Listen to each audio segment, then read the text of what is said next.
Rain-soaked encounter.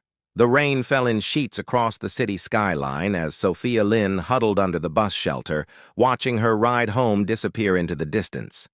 After a grueling 14-hour shift at Westside Hospital, missing the last express bus felt like the universe's final jab at her exhaustion.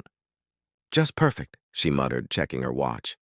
It was nearly midnight, and the next local bus wouldn't arrive for another 40 minutes. Lightning cracked across the sky, illuminating her tired reflection in a puddle at her feet. Sophia adjusted her damp backpack, considering her options. The hospital was too far to walk back to, and her apartment was 3 miles away. As raindrops drummed against the shelter roof, headlights cut through the downpour, and a sleek gray sedan slowed beside the curb. The passenger window rolled down, revealing a man with kind eyes and an apologetic smile. "Need a ride?" "This weather's brutal."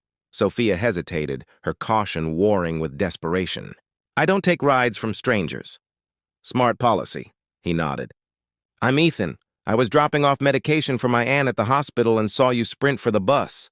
He gestured to a pharmacy bag on the passenger seat. "I promise I'm just a concerned citizen who hates seeing someone stranded in biblical rain." Something in his straightforward manner disarmed her. After a moment's deliberation, Sophia made her decision. "I'm Sophia, and yes, thank you," she said, sliding into the passenger seat. The warmth of the car embraced her immediately as she buckled her seatbelt. "Where to?" Ethan asked, pulling away from the curb. "Oak Ridge Apartments, over on 7th and Maple." As they drove through the glistening streets, Sophia studied her unexpected savior. He wore simple jeans and a button-down shirt with rolled-up sleeves, his dark hair slightly tousled. There was something calming about his presence. "Long day?" he asked, glancing at her scrubs. "The longest. I'm a nurse at Westside. That's challenging work." "It is, but worth it, mostly." Sophia surprised herself with her candor as she continued. "Though sometimes I wonder if the higher-ups have any idea what it's like on the front lines. Budget cuts hitting patient care while administration gets renovated offices." Ethan's hands tightened slightly on the steering wheel. "That sounds frustrating." "Sorry," Sophia laughed softly. "Don't get me started on healthcare inequality. My patients, many don't have insurance, can't afford medications. I volunteer at a community clinic on weekends just to help fill the gaps." "That's admirable," Ethan said, his voice carrying genuine respect. "What would you change if you could?" The question caught her off guard. Most people changed the subject when she mentioned healthcare problems. "Everything," she replied with a tired smile, then thoughtfully added, "No, that's not fair." "I'd start with accessibility. Healthcare shouldn't be a luxury." Their conversation flowed easily as the car navigated rain-slicked streets. Sophia found herself sharing her dreams of someday opening a clinic in her grandmother's rural hometown in Oregon, where medical care was scarce. As they pulled up to her apartment building, the rain had softened to a gentle patter. "Thank you, Ethan. You've saved me from pneumonia, probably." "It was my pleasure, Sophia." The conversation was worth the detour. She stepped out, turning back with a genuine smile. "Drive safe." As the car disappeared around the corner, Sophia felt lighter despite her exhaustion. Some encounters, however brief, reminded her that good people still existed in this world. Little did she know, tomorrow would bring that encounter into sharp, unexpected focus. The recognition. Sophia arrived at Westside Hospital earlier than usual the next morning. The administrative wing buzzed with nervous energy as staff prepared for the arrival of the new hospital director. After last night's downpour, the morning sun streamed through windows, casting long shadows across the polished floors. "Have you heard?" Lily, her fellow nurse, whispered as Sophia organized patient charts. "The new director is some hotshot doctor from Johns Hopkins. Supposed to be brilliant, but demanding. As long as they understand what we actually need around here," Sophia replied, recalling her candid rant to a stranger just hours ago. The hospital's chief of medicine, Dr. Warner, emerged from the elevator with a cluster of board members and a tall figure whose back was turned to her. "Everyone, please welcome Dr. Ethan Morris, our new hospital director." Sophia's hands froze mid-motion as the man turned around. The same kind eyes from last night met hers across the room, now framed by professional glasses and complemented by an impeccable suit. Recognition flashed in his gaze, followed by the hint of a smile. Her cheeks burned. Last night she'd practically lectured him about everything wrong with hospital management, to his face, without knowing who he was. "Thank you all for the warm welcome," Ethan addressed the gathered staff. "I look forward to working alongside each of you to make Westside the best it can be." Throughout the morning orientation, Sophia avoided eye contact, staying at the periphery of the group. When the tour reached the nurses' station, however, there was nowhere to hide. "And this is Sophia Lynn, one of our most dedicated nurses," Dr. Warner introduced her. "We've met," Ethan said with understated amusement. "Ms. Lynn has some excellent insights about our operations." Mortified, Sophia managed a professional nod. "Dr. Morris." Later, as she hurried down an empty corridor with supplies, Ethan stepped from an adjoining hallway. "Sophia, wait. I wanted to apologize if I made you uncomfortable." "You didn't tell me who you were," she said quietly. "I wasn't trying to deceive you," he explained. "When I offered you a ride, I was just being a concerned person, not the hospital director. By the time our conversation deepened, it would have seemed strange to announce my title. So instead, you let me criticize hospital administration to your face, and I'm glad you did." His expression grew serious. "Your perspective is exactly what I need to hear. I meant what I said about making changes here." The overhead speaker interrupted with an urgent call to the ER. Sophia glanced apologetically down the hall. "Go," Ethan nodded. "But Sophia, I hope we can continue our conversation sometime, this time with all cards on the table." As she rushed toward the emergency, Sophia couldn't decide if she was more embarrassed by her candor or intrigued by his response to it. Either way, the new director was nothing like she'd expected. That evening, a notification appeared on the hospital bulletin board.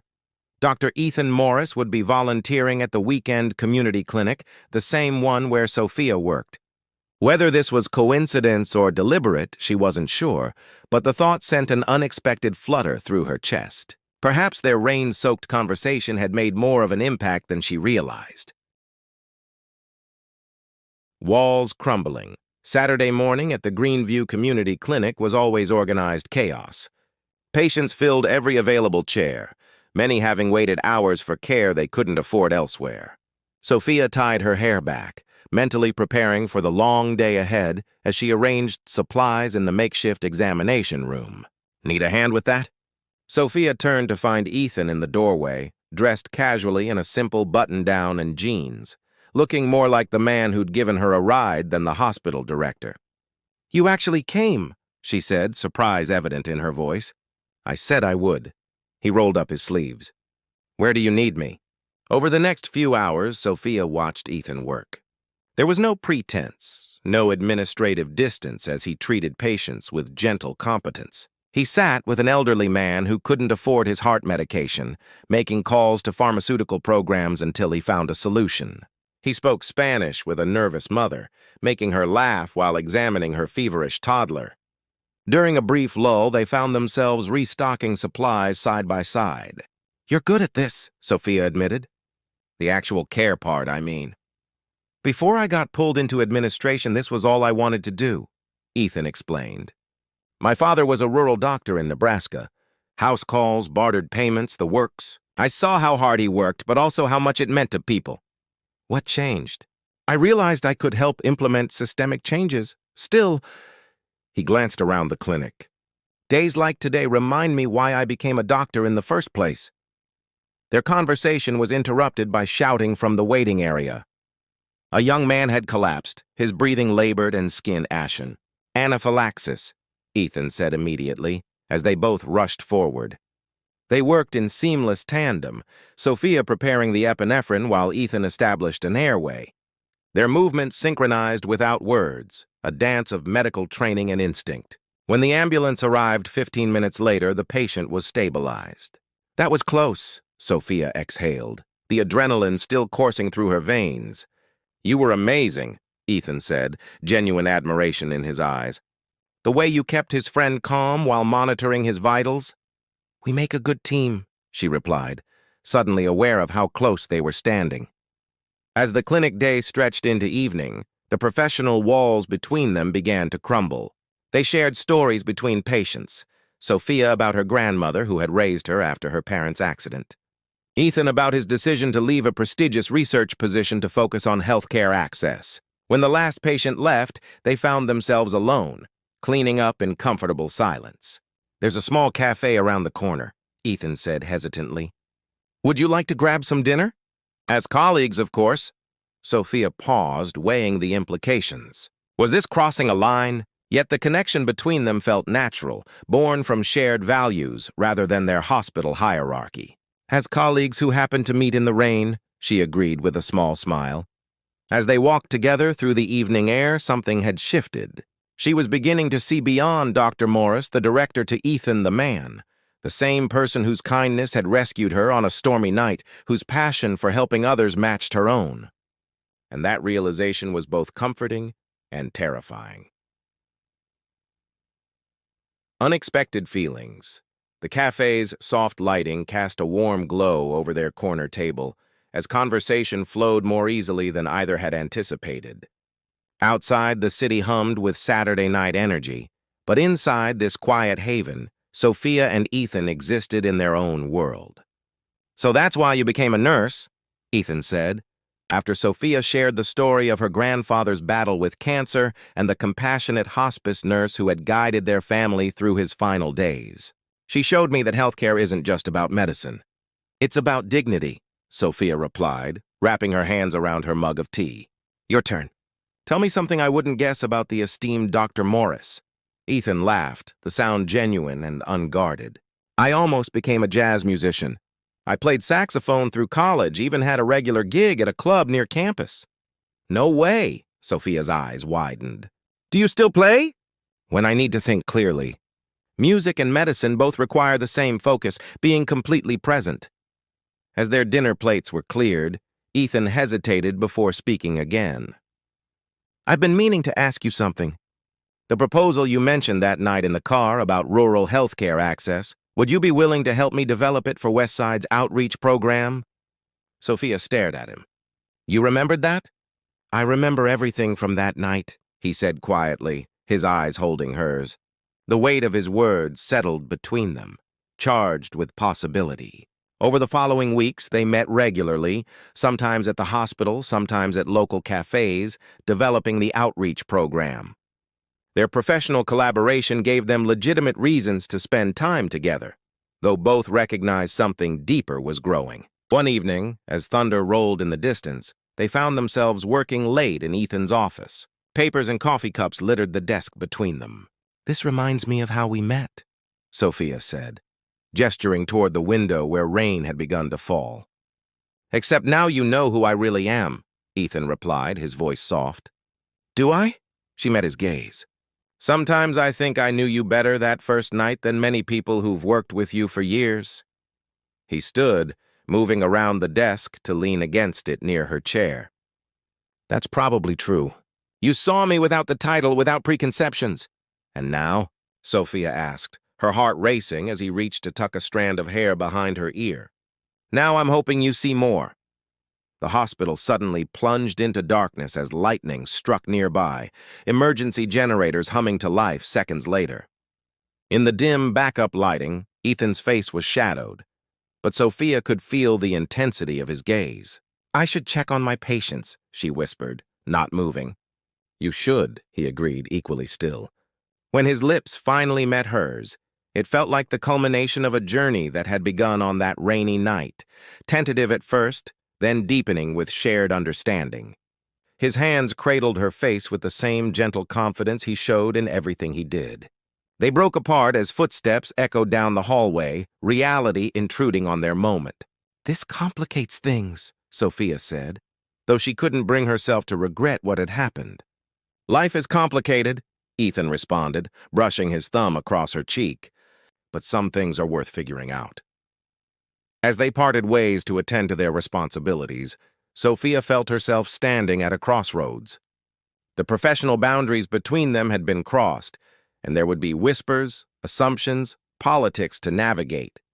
Yet the connection they shared felt too genuine to deny, built not on hierarchy or convenience, but on seeing each other clearly when all external identifiers were stripped away. That night, as she drove home through the storm, Sophia wondered if sometimes the most unexpected detours led exactly where you needed to go. Beyond Titles 3, months later, Sophia found herself avoiding Ethan's gaze across the hospital boardroom. What had begun as a beautiful connection had grown increasingly strained under the weight of hospital politics and whispered rumors. The rural outreach program requires significant funding, Dr. Warner was saying. While Dr. Morris supports it enthusiastically, the board has concerns. The data clearly shows the impact, Sophia argued, pointing to their presentation. These communities need access, perhaps, interjected Veronica Hayes, a senior board member. Your personal relationship with Dr. Morris is clouding your professional judgment? The room fell silent. The rumors that had circulated as subtle whispers were now explicitly acknowledged. That's completely inappropriate, Ethan said sharply, but Sophia was already gathering her materials. My professional judgment is based on patient needs, not personal relationships, she stated firmly before leaving the room, heart pounding. Later, alone in the staff lounge, Sophia questioned everything. Had their relationship undermined her credibility? Was she naive to think they could navigate these complicated waters? The door opened, and Ethan entered, his expression troubled. Sophia, I'm sorry about what happened. Are we making a mistake? She asked quietly. Maybe Veronica's right. Maybe we can't separate the personal from professional. Is that what you believe? I believe in the work we're doing, she replied. But I've worked too hard to have my contributions dismissed because of who I'm seeing. So what are you saying? Maybe we need space to figure this out, Sophia said, the words painful as they left her lips. I can't be effective if everyone thinks I'm just the director's girlfriend. Ethan's face fell, but he nodded slowly. I understand. But Sophia, what we have, it's real. It began before titles, before positions. As days passed into weeks, they maintained professional courtesy while their personal connection remained in limbo. The outreach program moved forward, approved despite the controversy, but the joy Sophia had once found in their collaboration was muted by distance. One evening, as she left the hospital after a particularly difficult shift, the sky opened up in a sudden downpour reminiscent of the night they'd met. Sophia stood under the awning, watching rain cascade down, when a familiar gray sedan pulled up. The passenger window rolled down, revealing Ethan's face, reminiscent of their first meeting. Need a ride? He asked, vulnerability clear in his eyes. Sophia hesitated only briefly before opening the door and sliding in beside him. They sat in silence as the car remained stationary, rain drumming on the roof. I've been thinking, Ethan finally said, about what matters. And what did you decide? Sophia asked softly. That I'd give up the title of director in a heartbeat if it meant I could just be the man who gave you a ride in the rain. He turned to face her fully. But I'd rather find a way to be both, to do good work at Westside and to love you without apology. The board, I've spoken with them. The outreach program will continue under your direction, reporting directly to the board, not to me. No conflicts of interest, no rumors of favoritism. You did that? You deserved that recognition regardless of us. Your work speaks for itself. He reached for her hand tentatively. But I hope there can still be an us. Sophia intertwined her fingers with his, feeling the rightness of it. The night we met, you were just a stranger offering kindness. Now I know who you really are, not Dr. Morris, the director, but Ethan, who believes in the same things I do, who fights for the same causes.